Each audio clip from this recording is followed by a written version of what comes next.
नमस्कार, आप देख रहे हैं वी स्टार न्यूज। मैं हूं दिवाकर विक्रम सिंह। भारत के किसी भी राज्य से या किसी भी कोने से अक्सर कुछ बात ऐसी होती है कि उस पर चर्चा होनी चाहिए, क्योंकि ये भारत का अंदरूनी मामला है। खास करके संप्रदाय और जाति को लेकर के, वर्ण को लेकर के अगर कोई बयान जो विवादित हो वो आए तो उसकी आलोचना या समालोचना करना आवश्यक होता है, क्योंकि समाज में समरसता कायम करने के लिए अनर्गल प्रलाप और अनर्गल बयानों की कोई गुंजाइश फिलहाल भारत में कतई मुमकिन नहीं, कतई ज़रूरी नहीं। सवाल यह है कि चाहे उत्तर भारत का कोई राज्य हो या दक्षिण भारत का कोई राज्य, हिंदुत्व या इस्लाम मुद्दा क्यों बने, और अगर बने तो उसका आधार होना चाहिए। बगैर आधार के अगर कोई चर्चा, परिचर्चा या विवादित बयान आते हैं तो उसके मायने भी समझना बेहद ज़रूरी है। बात जब साउथ इंडिया की आती है तो तमिलनाडु से एक बड़ी खबर आ रही है, और खबर यह है कि डीएमके नेता ए राजा ने एक बड़ा बयान दिया है। पूर्व केंद्रीय मंत्री ए राजा ने जो बयान दिया है वो बेहद खतरनाक है हिंदू और हिंदुत्व के बारे में, और उसके संदर्भ में बीजेपी ने लोकसभा अध्यक्ष से ए राजा की शिकायत की है और ये कहा है कि उन्हें चुनाव लड़ने से रोका जाए। लोकसभा अध्यक्ष से कार्रवाई की मांग की गई है ए राजा के खिलाफ। एक सप्ताह पूर्व ए राजा ने हिंदुओं को लेकर के जो बयान दिया था वो बेहद चौंकाने वाला है। तमिलनाडु के नीलगिरी से द्रमुक के सांसद हैं ए राजा, और ए राजा की एक बात हम आपको और बता दें कि ए राजा 2G स्पेक्ट्रम के आरोपी रहे हैं, और इसी कारण से मनमोहन सरकार बदनाम हुई और कांग्रेस को इतनी मुश्किलों का सामना करना पड़ा। ये वही डीएमके पार्टी है जो तमिलनाडु में जाति और वर्ण के आधार पर यह दावा करती है कि वो ब्राह्मणवाद के विरुद्ध खड़ी हुई वो पार्टी है जो गरीबों को न्याय दिलाती है। वही ए राजा समय समय पर विवादित बयान देते रहते हैं, और इस बार जो उन्होंने विवादित बयान दिया है उसके कारण भारतीय जनता पार्टी ने उनके खिलाफ शिकायत दर्ज कराई है। भारतीय जनता पार्टी प्रदेश इकाई की तरफ से बाकायदा चिट्ठी भेजा गया है। अब आपको जानना यह जरूरी है कि वास्तव में ए राजा ने क्या ऐसी कंट्रोवर्शियल या विवादित बात कही है जिसके कारण से मुद्दा इतना गर्म हो गया है। तमिलनाडु में सियासत बेहद गर्म है। अब हम आपको बताते हैं कि ए राजा ने कहा क्या। तो ए राजा ने जो बातें कही हैं वो सुनिए। मनुस्मृति में शूद्रों का अपमान किया गया है और समानता, शिक्षा, रोजगार और मंदिरों में प्रवेश देने से इनकार किया गया है। ये डीएमके सांसद ए राजा का बयान है। आप जब तक हिंदू हैं तब तक आप शूद्र हैं। आप जब तक शूद्र हैं तब तक, माफ करिएगा मुझे ये शब्द बोलना पड़ रहा है, वेश्या की संतान हैं। ये डीएमके सांसद ए राजा ने कहा है। आप जब तक हिंदू हैं तब तक पंचमन यानी दलित रहेंगे। जब तक आप हिंदू हैं तब तक आप अछूत हैं। ये ए राजा ने कहा है, जो केंद्रीय मंत्री रहे हैं, डीएमके से सांसद हैं, तमिलनाडु की राजनीति से आते हैं, हालांकि 2G स्पेक्ट्रम के आरोपी हैं। करोड़ों के घोटाले में इनका नाम सामने आया था, और इनके कारण से यूपीए सरकार की इतनी फजीहत हुई थी। ये वही ए राजा हैं जिन्होंने ये बयान दिया है। आप सुनिए, आप में से कितने अब भी अछूत रहना चाहते हैं, अर्थात ये जिसको संबोधित जिस भीड़ को कर रहे थे उसको उकसा रहे थे। इनके बयान आप एवी स्टार न्यूज की स्क्रीन पर देखिए। अगर हम इन सवालों पर मुखर होंगे तो ये सनातन अर्थात धर्म को तोड़ने में अहम होगा।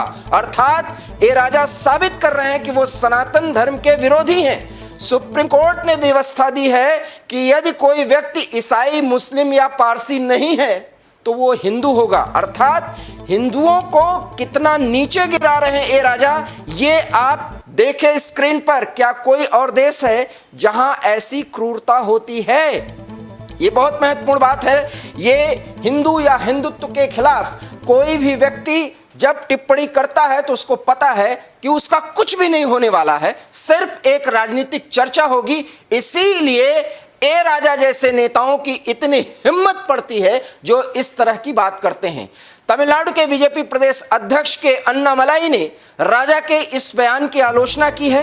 खैर, आलोचना करने भर से काम नहीं होगा। ये किसी भी हिंदू या हिंदुत्व पर विचार रखने वाले, उसका सम्मान करने वाले के लिए गलत है। के अन्नामलाई ने राजा के बयान को तमिलनाडु की खेदजनक राजनीतिक स्थिति को करार दिया है। राजनीति से अगर हिंदू और हिंदुत्व को जोड़ा जा रहा है तो ए राजा जैसे नेताओं का बहिष्कार अब आवश्यक है। अखिलेयम सांसद ने एक बार फिर दूसरों का तुष्टीकरण करने के उद्देश्य से समुदाय के खिलाफ नफरत उगली है, ये बीजेपी का आरोप है। और इसके संदर्भ में बाकायदा ओम बिरला लोकसभा अध्यक्ष को चिट्ठी लिख दी गई है कि अब ए राजा के खिलाफ कार्रवाई करने का समय आ गया है। ये नेताओं की बहुत ही दुर्भाग्यपूर्ण मनोस्थिति है जो समझते हैं कि तमिलनाडु के वह मालिक हैं। ये बीजेपी की तरफ से जो बात बयान में कहा गया है और जो चिट्ठी लिखी गई है अन्नामलाई और अन्य बीजेपी कार्यकर्ताओं नेताओं की तरफ से, वो ये है कि लोकसभा अध्यक्ष उनके खिलाफ कार्रवाई करें। बीजेपी महिला मोर्चा की राष्ट्रीय अध्यक्ष वानति श्रीनिवासन ने कहा है कि राजा ने कई मौकों पर महिलाओं और हिंदुओं का अपमान किया है, अर्थात हिंदुत्व और सनातन पर तमिलनाडु में जातीय आधार, वर्ण के आधार पर वहां डीएमके एआईडीएमके की जो राजनीति होती है उसमें एक बड़ा खेल किया गया है।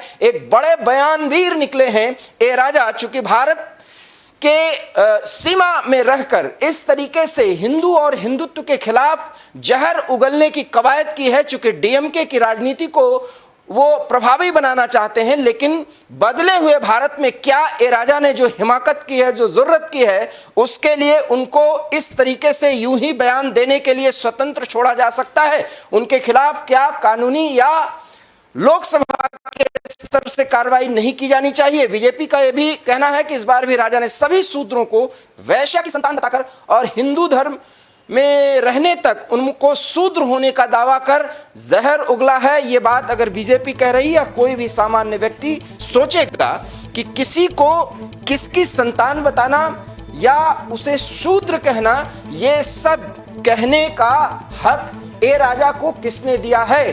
तमिलनाडु की राजनीति में दशकों से जातीय आधार पर, वर्ण के आधार पर वहां पर राजनीतिक पार्टियां खड़ी हुई और दो मुख्य राजनीतिक पार्टी डीएमके और एआईडीएमके अपनी राजनीति को आगे बढ़ाती है और मुख्य स्थानीय पार्टी या राज्य स्तर की पार्टी, ये दोनों पार्टी जो आधारभूत संरचना जिनकी है वैचारिक स्तर पर अगर मैं बात करूं तो डीएमके की राजनीति ही गैर ब्राह्मणवाद पर टिकी हुई है, जहां ब्राह्मणवाद के खिलाफ जहर उगला जाता है। लेकिन डीएमके नेता ए राजा ने जिस तरीके से शूद्र और वैश्या शब्द का इस्तेमाल, सनातन धर्म का इस्तेमाल गलत तरीके से किया है, गलत बयानी की है, ऐसे में उनका बहिष्कार क्यों न किया जाए, ये एक बड़ा सवाल है। हालांकि ये तमिलनाडु में उन्होंने बयान दिया है और इसके संदर्भ में ढेर सारी बातें कही हैं, समय समय पर इस तरह का बयान देते रहते हैं। लेकिन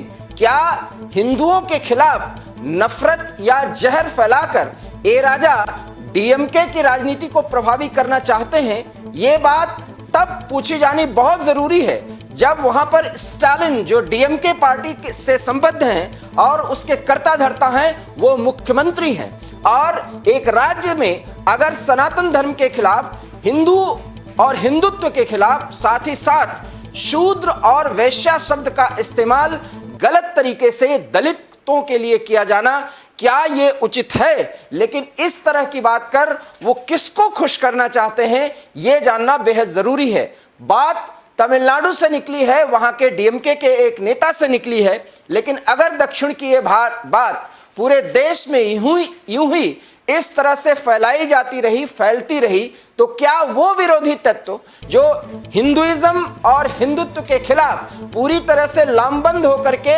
एक कोई ऐसा मुद्दा पाना चाहते हैं जिसके आड़ में वो अपनी राजनीति कर सके, अपने कारस्तानी को अंजाम दे सकें, वो क्या इस तरह से सरगर्म नहीं हो जाएंगे, ऐसे तत्वों को बढ़ावा नहीं देंगे? शायद ए राजा जैसे नेता ये बात समझ नहीं पा रहे हैं। लेकिन ये देश है, इस देश में तमिलनाडु भी एक राज्य है। अगर राज्य स्तर की राजनीति में इस तरीके से जहर उगलना ए राजा की एक जरूरत है, तो ए राजा इस बात पर ध्यान दें। लेकिन ए राजा सांसद भी हैं, वो दिल्ली भी आते हैं, वो इस पूरे देश के एक नेता माने जाते हैं। हालांकि भ्रष्टाचार से जुड़े एक मामले में उन्होंने न सिर्फ अपनी फजीहत कराई थी, बल्कि यूपीए सरकार का उन्होंने एक तरह से एक ताबूत बना दिया था, उसमें कील ठोकने का काम किया था, जिस तरीके से उनका नाम 2G स्पेक्ट्रम में आया। लेकिन वो सांसद हैं और सांसद रहते हुए अब वो हिंदुत्व और दलितों की बात करके जिस तरीके से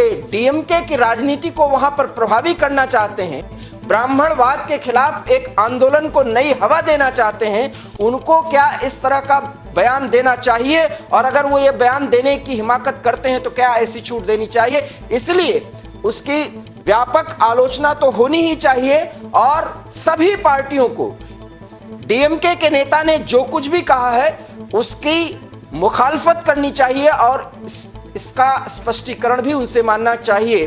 अगर भारतीय जनता पार्टी तमिलनाडु की इकाई की तरफ से यह पत्र लिखा गया है तो लोकसभा अध्यक्ष ओम बिरला को इस मामले में संज्ञान लेना चाहिए और एक सांसद का जो दायित्व और कर्तव्य है, क्या ए राजा ने उसका निर्वहन किया है, इसके बारे में भी अब जानकारी लेनी चाहिए, उनसे स्पष्टीकरण मांगना चाहिए। अगर राजनीतिक मजबूरी बस उन्होंने इस तरह का बयान दिया है तो फिर ये पूरी तरीके से अनर्गल प्रलाप है और इसको छूट नहीं दी जा सकती, ये कहा जा सकता है। भाजपा के प्रदेश अध्यक्ष अन्नामलाई ने एक ट्विटर पर वीडियो पोस्ट किया है और इस वीडियो में द्रमुक के उप महासचिव ए राजा हिंदुओं को लेकर जो टिप्पणी कर रहे हैं उसको बाकायदा दिखाया गया है।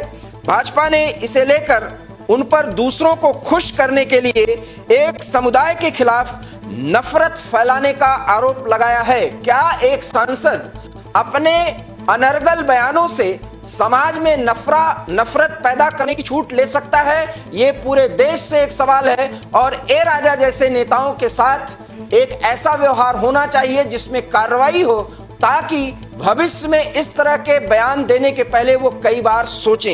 ये एक बड़ा सवाल है। राजा ने कहा कि मनुस्मृति हिंदुओं को लेकर के जो बातें उन्होंने कही हैं वो कतई बर्दाश्त के योग्य नहीं हैं।